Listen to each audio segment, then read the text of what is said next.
Lagi kasi tayong wala, right? Ouch!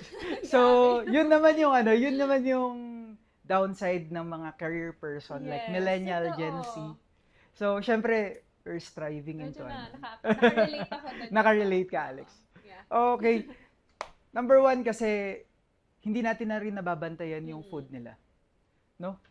Sometimes yung mga cats natin, middle-aged cat, kinakain na lang nila yung mga gusto nilang kainin, babantayan natin, bibigyan natin without proper way na ibibigay natin yung tamang food sa kanila. Yeah. Hindi na tayo nakakapag-research sometimes, sa totoo lang. Hindi na rin tayo nakakapag-consult. So, Mm-mm. yung ibang mga food nila, compact with other hormones na nakakasira sa Mm-mm. kanilang thyroid. Okay. Another one, maaaring genetics ito. Ibig sabihin, maaaring yung parent ng cat mo or yung lolo or lola ng cat mo is merong hyperthyroidism. Tandaan natin, isa tong metabolic disease. Ano yung mga metabolic disease? Papapayatin niya yung pusa mo in the long run.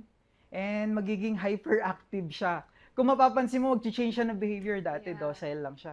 Very Kasi malambing. biglang Oh, biglang magzo-zoomies. Yeah. magzuzoomies, biglang ano. So, pumapayat sila even kumakain. So, yun, Mm. magpa-check na